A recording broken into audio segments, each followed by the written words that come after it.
The Department of Justice recently filed a consent decree aimed at reforming the Springfield Police Department.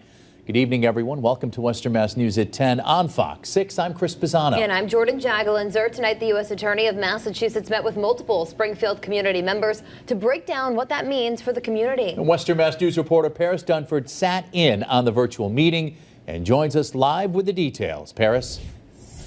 U.S. Attorney Rachel Rollins held a virtual town hall with Springfield community members. Now, she says the goal of this meeting was to answer any questions people might have about the consent decree and to hear any concerns from Springfield residents. In the beginning of this month, the U.S. Department of Justice announced they entered into an agreement with the Springfield Police Department after an ongoing investigation into patterns of misconduct on the force.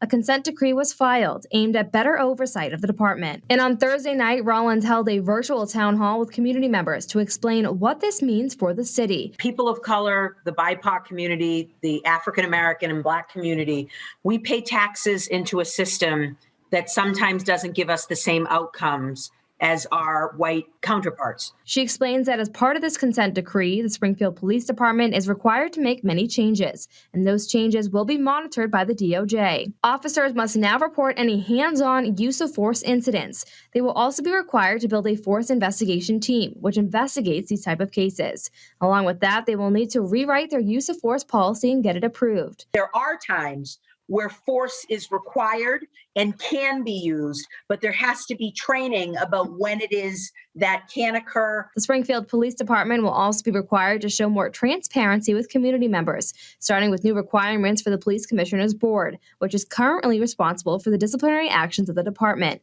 There will need to be an application process for members of that board. Only 2 people on the board can be former employees of the Springfield Police Department, and they need to be at least 2 years removed. These requirements will be applied to any positions on the board moving forward. The members of the Board of Police Commissioners must be persons of integrity. Potential board members should recognize the significant commitment of time that board membership requires and be willing to commit sufficient time to the effort. The police department will also need to survey the public yearly and implement a way for the community to provide feedback on their police department. A lot of community members ask what the timeline will be for these reforms.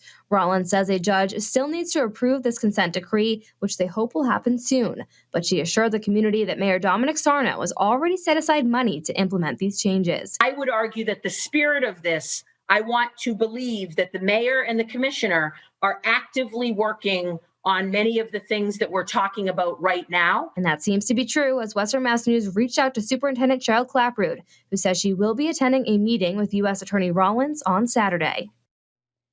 Now, Rollins wanted residents to know that this investigation is extremely important to her as a Black woman herself. She says the SPD was the only department to be investigated by the DOJ under the Trump administration, and this is the first consent decree to be decided on under Biden's administration.